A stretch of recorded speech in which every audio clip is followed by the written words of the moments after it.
You're listening to Let's Get Metaphysical. This podcast explores the spiritual and metaphysical world through the experiences and opinions of the host and those interviewed. It should not necessarily be seen as direct endorsement or personal advice to our listeners. We encourage you to use your own discernment, judgment, and intuition regarding anything you learn of through this show. Let's get meta.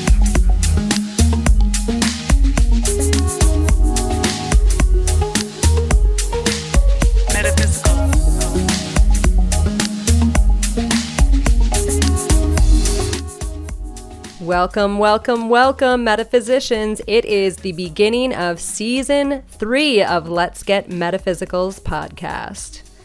I'm your host, Renata Maniaci, and I am so thrilled that we are starting our 3rd season. You know, seasons on this podcast are kind of arbitrary, but they're a time marker, So we have done 2 seasons with 12 episodes each. We've done 24. Welcome to episode 25, the first episode in season 3. I am really excited to be talking about our topic today, which is crystals, stones, and healing rocks. I want to thank one of my patrons for actually reminding me that I've wanted to do an episode on crystals and rocks since the beginning, and I've kept pushing it back, and thank you to that patron, Michelle, for asking for an episode on this topic. You have reminded me that I've been wanting to do this one for a while, so thank you. To help me with this conversation today, I've invited my friend, Dr. Connie Hambrock of Hambrock Holistic Healing Center in Herndon, Virginia. I am thrilled to have Connie. She is a dear friend. She means a lot to me. She provided a practice group, a healing touch practice group, all 5-6 years ago when I started getting into energy healing and healing touch and spirituality. And things happened in this practice group when we all got together to work on each other that were just mind-blowing to me at the time. And I forever be grateful to her for providing that space right as I was starting in all of this to see what was possible. People were channeling archangels, and there was spiritual surgery happening, and people were seeing people's faces change right in front of us. It was beautiful. It was a really beautiful, sacred space, and I'm grateful to Connie for being able to hold that space. A little bit about Connie. Connie first became interested in alternative medicine back in 1977 while in Pensacola's registered nursing program. Her mother was diagnosed with a fast-growing lymphoma that doctors said would kill her within 3 months. Together with her mother, they tried many treatments, both traditional and alternative. And through their efforts, they created a protocol that was able to extend her quality of life for 8 further years. Then later, in 1993, Connie was introduced to healing touch when a neighbor used it to help her broken toe. The toe healed in 2 weeks instead of 6 weeks, and she has been a convert to the use of energy medicine, energy work for healing ever since then. Connie has a PhD. She has certifications in well over 100 different alternative healing modalities. I will not name all of them. She is completely knowledgeable on the topic of crystals and stones and rocks, and you'll see why in a minute when she tells about her first experience with them. And I am super grateful that she is joining us here today on this episode. Enjoy!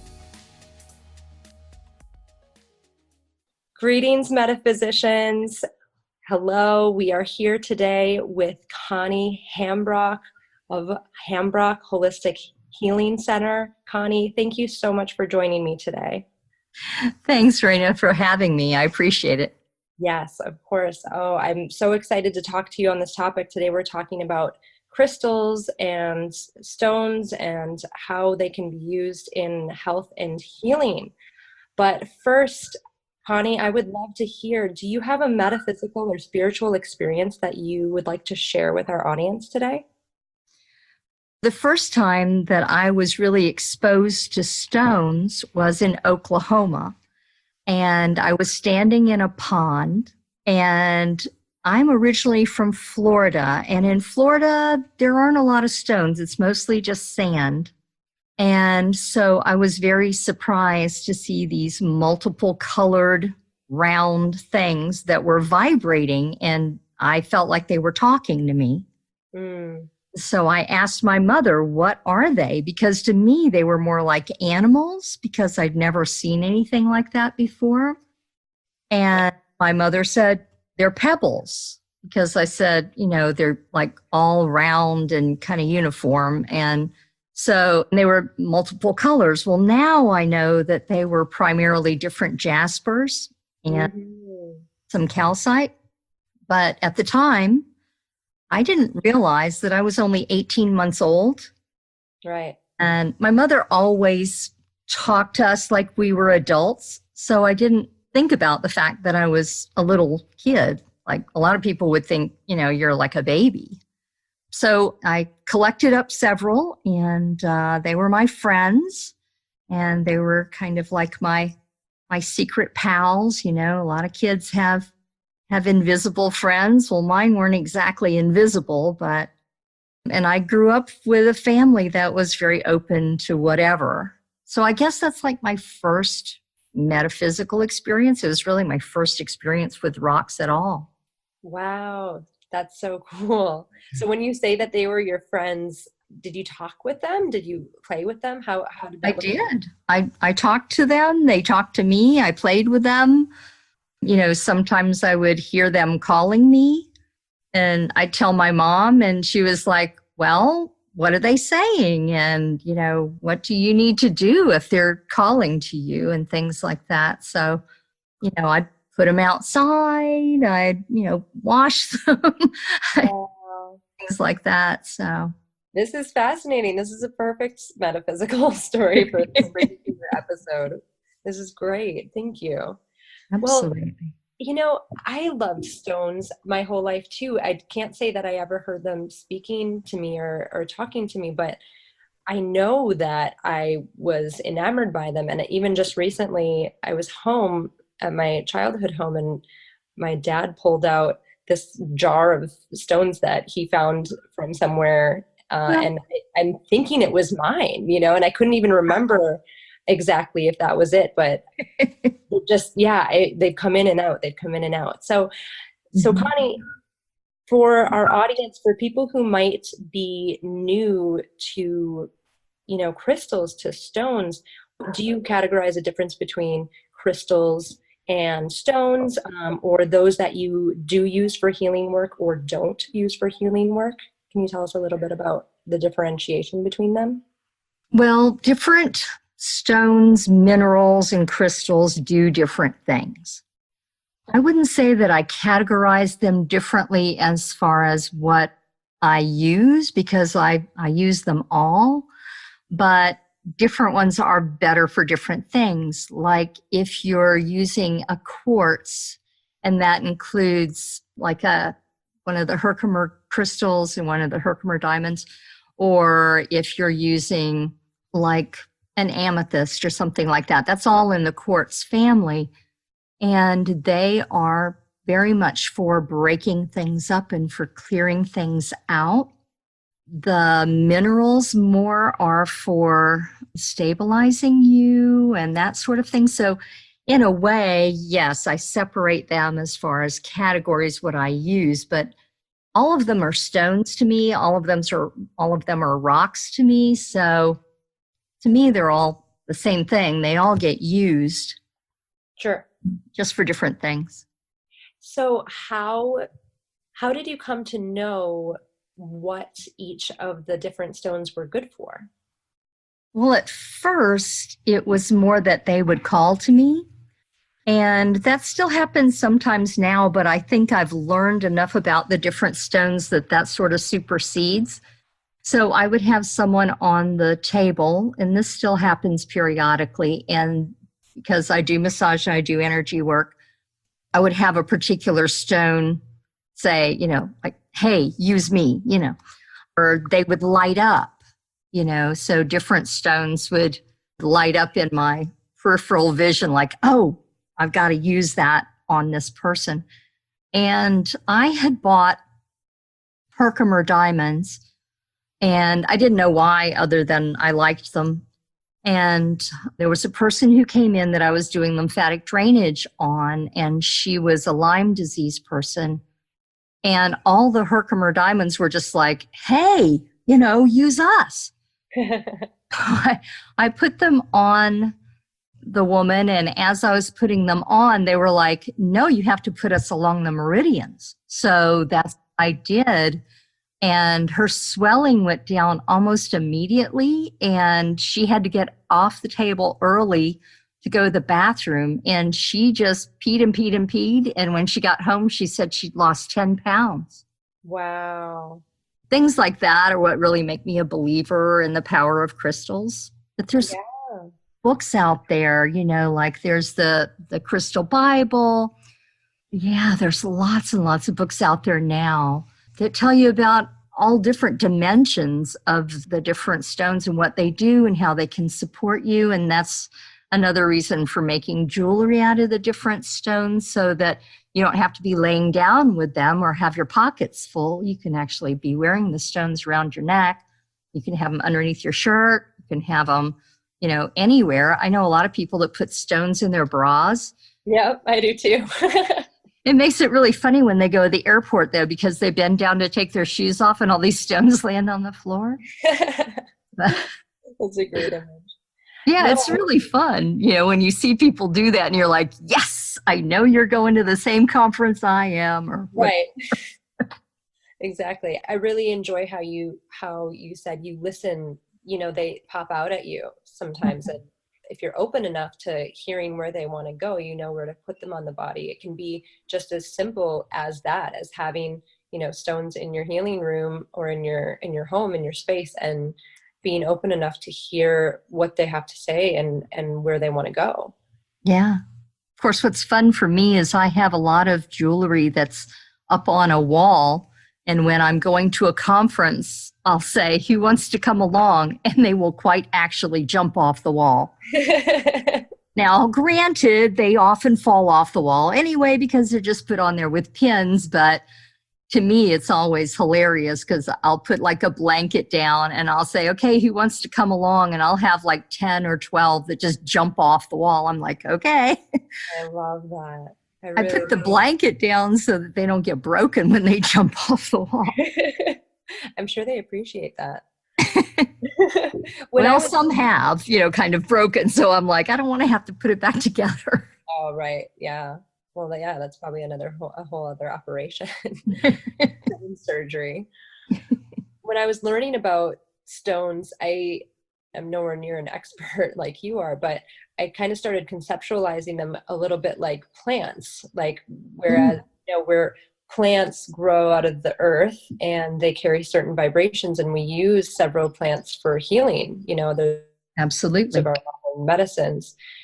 It wasn't so far of a leap for me when I was learning about crystals and stones that these crystals grow out of the earth as well. And they also carry specific vibrations to help you with specific things, in a similar way to plants. Mm-hmm. Yeah. I agree with that. As a matter of fact, one of my popular workshops is using essential oils with crystals. Oh, wow. Yeah. It's a really fun workshop, and you can try it. So what we do is first I send around a basket full of a particular stone, say it's a rose quartz. And I have each person pick a stone out of the basket and hold it and meditate with it and see what the stone says to them, or the vibration that they feel, or does it feel light, or does it feel heavy? Just wherever they are in feeling, what's going on with that stone. Mm-hmm. Have them put the stone down, and then I take an essential oil. There's lots of different essential oils that go with lots of different stones. Mm-hmm. One of the good ones with rose quartz is rose, and each person smell the smell of the essential oil, and then see what it brings to their mind, what they feel about it, because everybody has a different feeling about every oil. Right. Then I have them take the oil and the stone and put them together and hold the stone while they're smelling the oil and see how different things are. So sometimes it makes the stone feel heavier. Sometimes it makes the smell stronger or weaker. And every person's experience is completely different. So it's a lot of fun. Wow. Here's what happens with them. And then if they decide that they like that particular stone, then they may choose to buy it, or they may choose to look in their own, stone collection and see if that's something that would support them. So it's great. It's a lot of fun. It sounds like a lot of fun. So when you use the essential oils with the stones, do the essential oils get used on the stones or on the person, or On the person. On the person? Okay. Yeah. And it can be any different direction, because I use doTERRA, which is a really, really fine oil, because they do 48 different tests on it to make sure that it doesn't have any adulteration or anything else like that in it. So most of those can be consumed internally. And so it just depends on the person. They can either smell it, they can put it on their skin, or they can take it internally. Would this be for like a healing session? It could be. Mm-hmm. Yeah. Okay. It could be, or it could just be that they feel like they need support in a particular direction, and that stone helps them with that. So they can take the oil and do, like I say, either smell it or put it on themselves or taste it, and then carry that stone around with them. Or if there's a particular kind of jewelry, like with rose quartz, a lot of times you'll find hearts that are made out of it that you can wear as a pendant. So if you're feeling like you need a little extra love or you want a little extra passion in your life, you can put that pendant, you can put it right over your heart, or wear it in your bra, or, put it in your pocket, whatever you want to do. Just however it feels like you want to have support. Yeah. Oh, I love that. Thank you. Mm-hmm. So Connie, what would you say the jump was, or what was the path from being 18-month-old Connie and and having stone friends?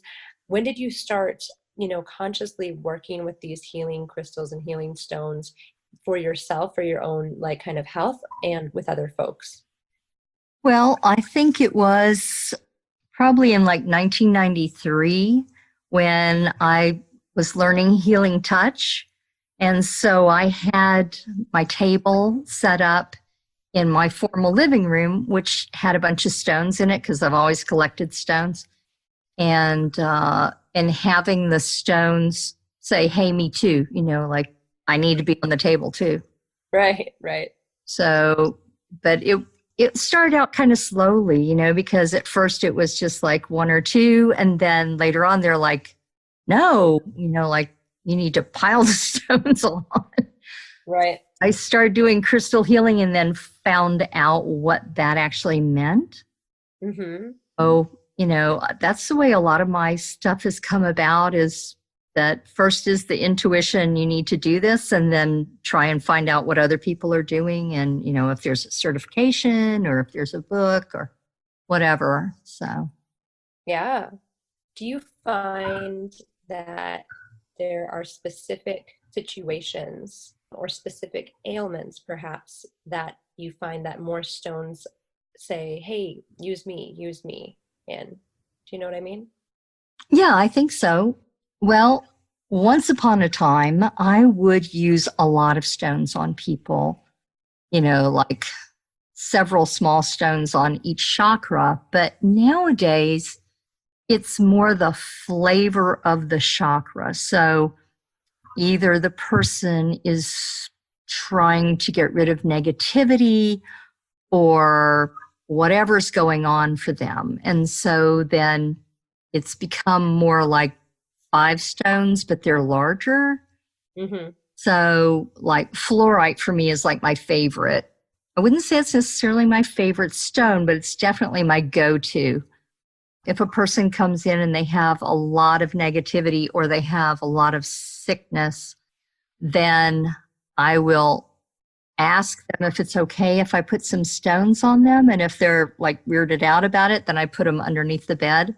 Mm-hmm. Because it's just as effective whether it's touching them or if it's just near them. So I have some really large fluorite pieces that I put on the floor in front of their head and, on the floor below their feet. And then just go with the other things that are going on. Like if they're having a problem with their heart, then I've got a really good size piece of preonite that I put on them. So it's things like that. But it used to be that I would put a myriad of stones. I mean, like maybe 50 stones on somebody.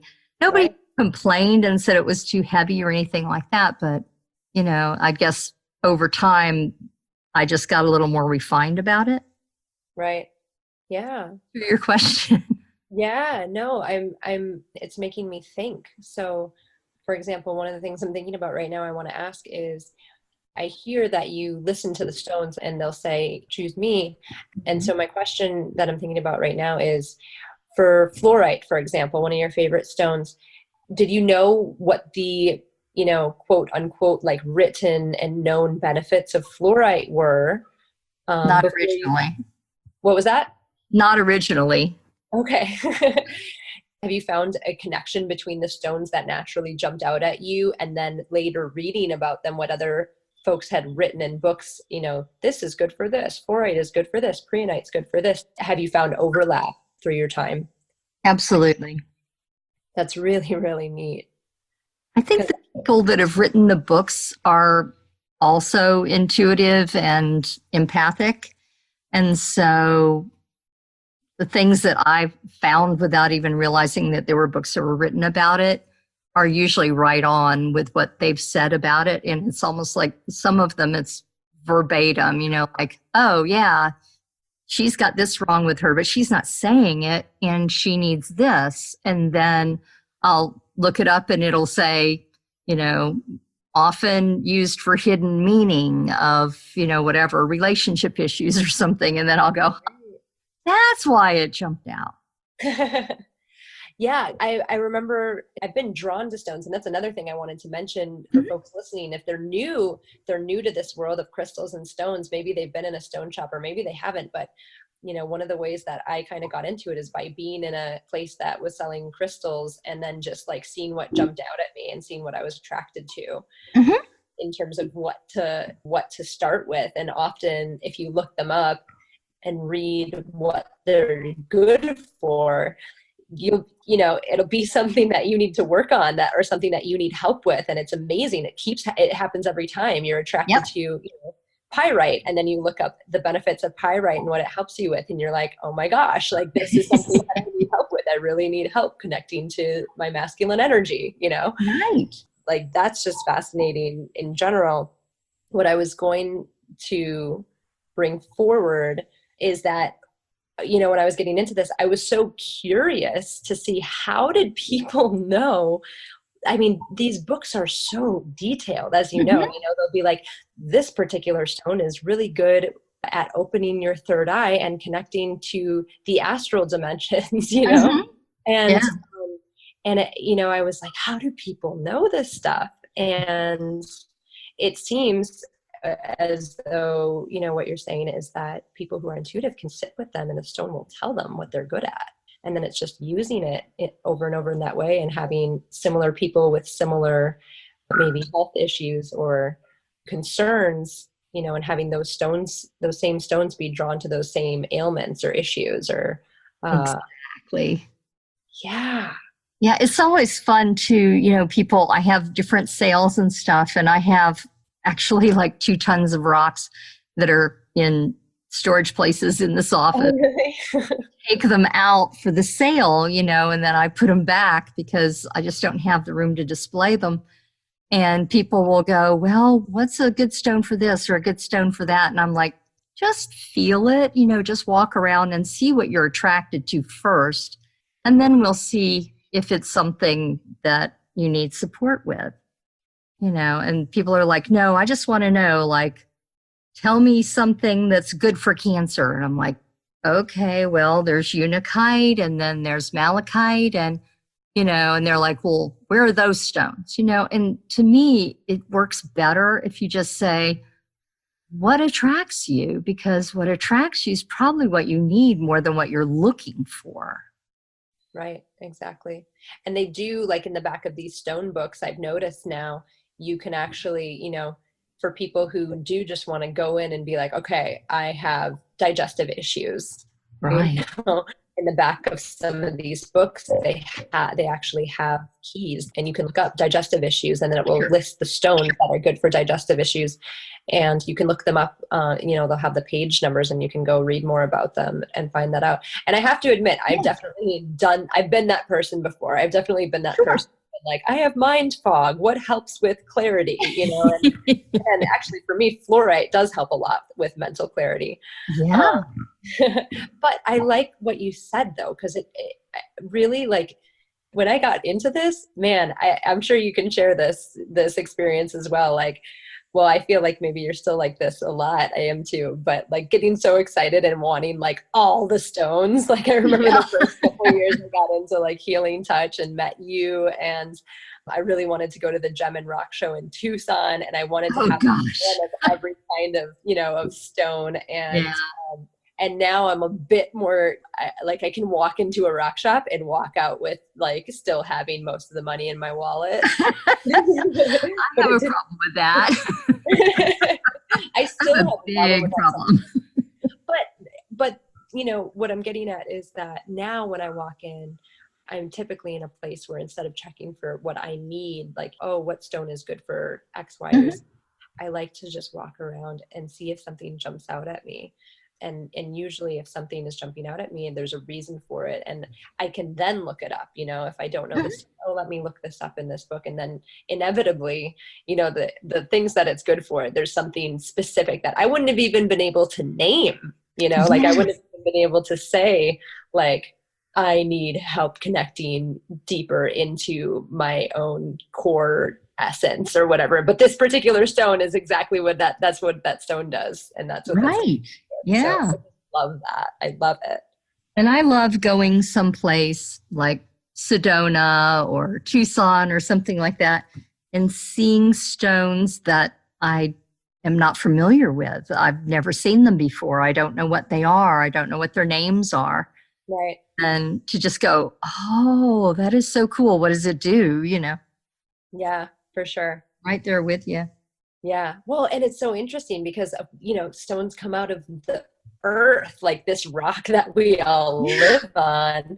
And, and of course there's going to be new discoveries happening because, it might have taken just until right now for those particular minerals to come together to create this beautiful crystal that nobody's ever seen before and is only located in, Greenland on the, on this one particular, whatever.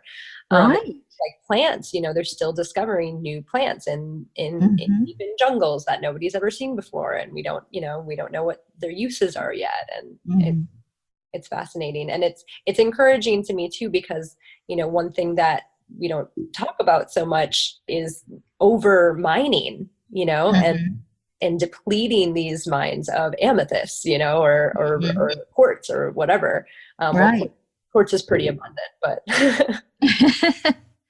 Well, malachite right now isn't being mined anymore because when you put heat to malachite, then it lets off a poison. So they've stopped mining most of it. So it's become rarer, and so it's more expensive, etc. And then they have people that are now lab creating it. I'm not into lab created stones.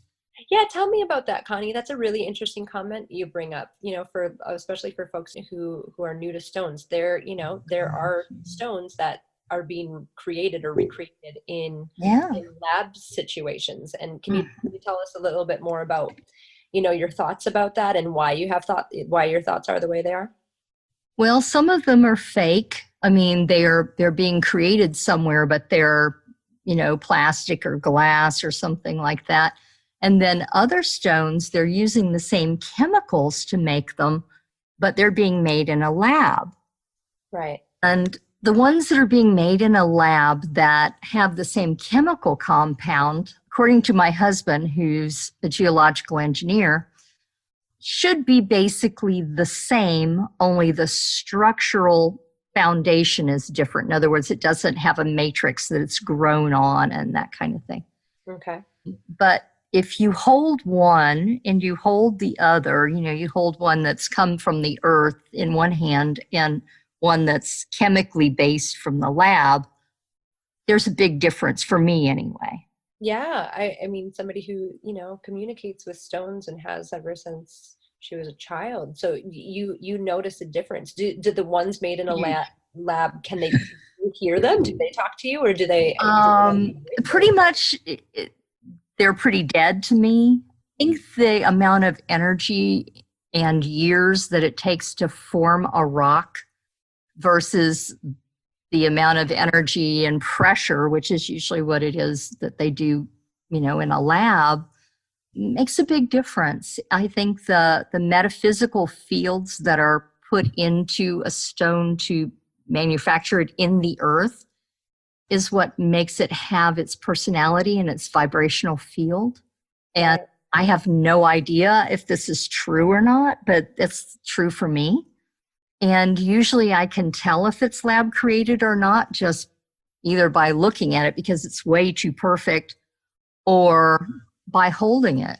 So having said that, there are negative things that are associated with some stones, like if you have an opal, the whole background is that unless you have a birthday in October, you shouldn't own an opal because then it's bad luck. And I don't know where that old wives' tale came from.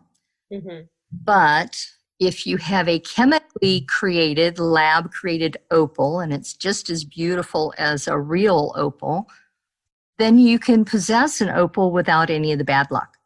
It just depends on how you want to look at it. Yeah. Well, I tend to feel the way that you do about the lab created stones. And I feel, I tend to feel that way about the manufactured lab created things that we put in our body that are medicines, So, exactly. I feel more drawn to the things that are actually being created by the earth itself. That feels good to me. But of course, everyone will have their own feelings about that, and that's good. Of course. Well, and let me say just a little bit about herbs, because that is what my PhD is in. Please. Is the fact that when you have an herbal combination, or you have an herb that you're taking for something, when that herb was created by the major creator who created all things, you have safeguards. So if you were to take white willow bark, it is not going to upset your stomach. But if you take aspirin, which is synthetic, that was originally taken from the compound of white willow bark, it will often do bad things to your stomach lining. And the reason why is because they have taken out all the safeguards. Wow. So you need to look at the herbs that you're taking and why, because they were created not to hurt your system. And they weren't created for financial gain for anybody. Right. Thank you. I mean, I think way about the stones. No, it's a really important point, though. I mean, it's a reminder. And I think this is where consciousness is going, in my personal view, right? I agree. I think we're going back, we're understanding, we're looking around and seeing all these, pharmaceutical, messages and commercials online. And it's almost laughable now. Every time I look at one, I think that I'm watching an SNL commercial. Right. It's all the things that can kill you, about this pill, and this it feels like less than 1% chance that it's actually going to help you with what you want it to. But what you say about that is very true. Like, we have to be reminded that all of these synthetic medicines and pharmaceuticals were at one point based on something that actually came out of the earth, and the earth's not trying to make money off of it. Right. So I'm really grateful to you for bringing that up. I think it's a really important point. So, Connie, is there anything else coming to mind that you feel is important to share with our listeners about crystals, healing stones, or any other stories maybe that you want to share coming to mind about ways that you've seen them be useful in a session or for an individual or a group? And if not, that's okay. Just thought I would ask. I think there are warnings about everything. So some stones, just like some herbs, can be harmful. Not to lay on your body, but to try to consume. And I think there are a lot of people out there that are trying to make jewel water and things like that. And there are different stones that if you imbibe them or water from them, it can hurt you. It can even kill you. So you need to really take a look at what it is that you're doing and is it safe? Now, most stones are fine, but you also have to take a look at how you charge them, because some stones, if you wash them, expose them to water, they will fall apart. And some stones, like if you have lithium and you put that in water and you drink that, it can kill you. Mm-hmm. So there's different things. You just have to be, I wouldn't say be smart, but maybe be educated about some of the things that you do with stones, just like you do with herbs. It's just like you would never eat foxglove, because although the herbs that are taken from different plants are just fine, there are some that are not. And, if you eat foxglove, it'll kill you. So, you just have to be aware. I think that's really important. My biggest warning. Yeah.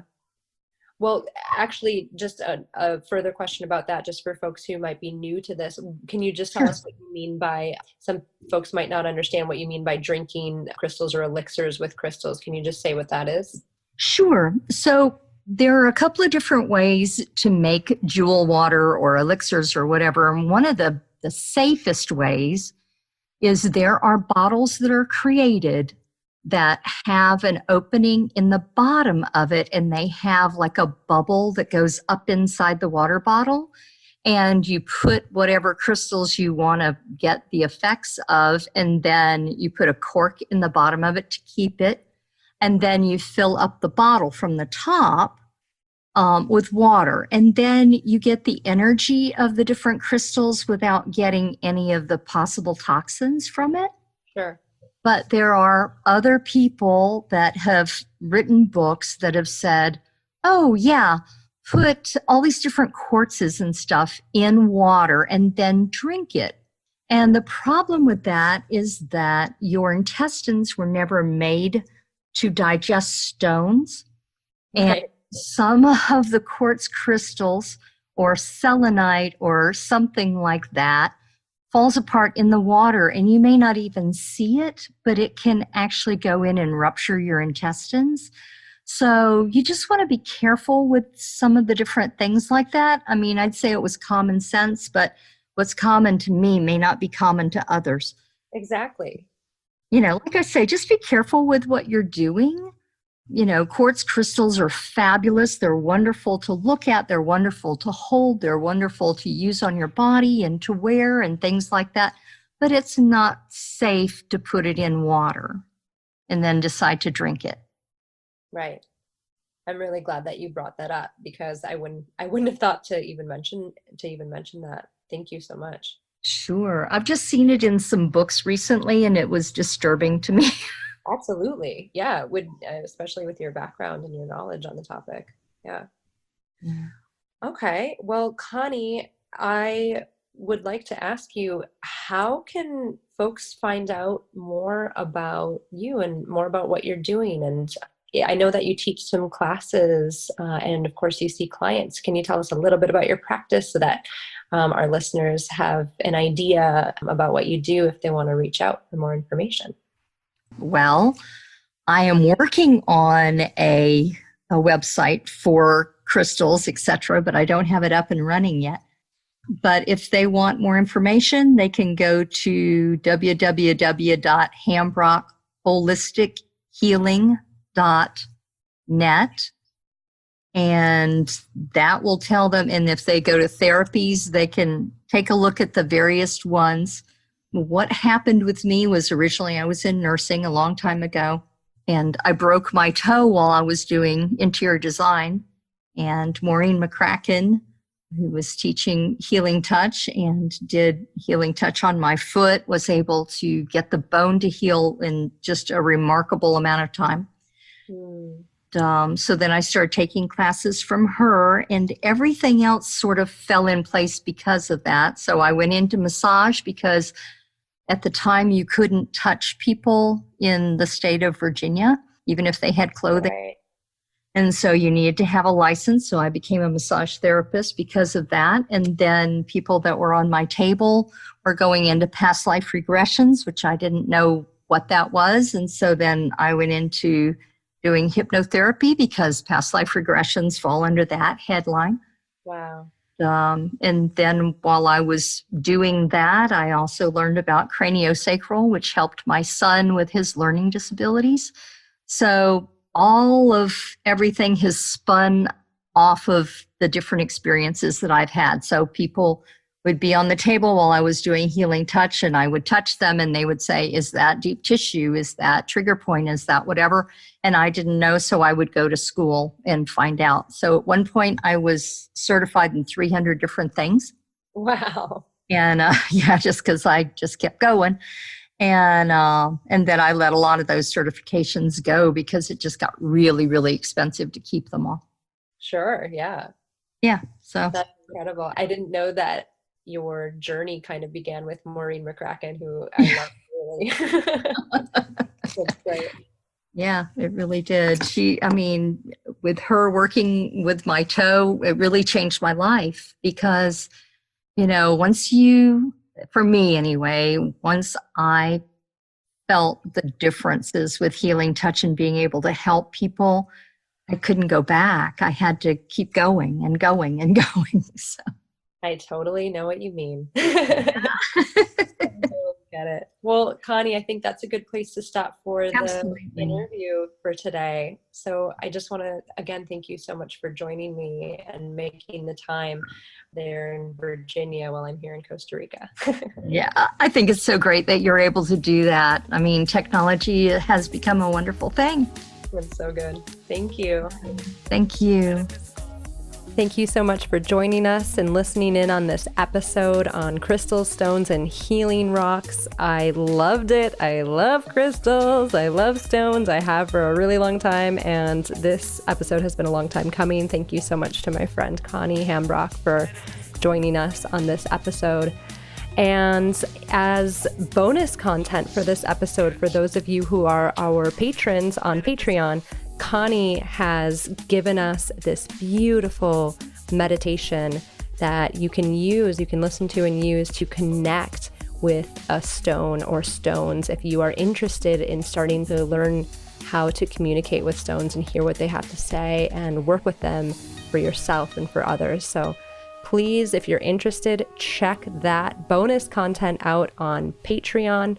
If you are not one of our patrons currently, check us out at www.patreon.com/letsgetmeta. For as little as $2 a month, you will help keep this podcast going and get awesome bonus content like this one-of-a-kind meditation from Dr. Connie Hambrock.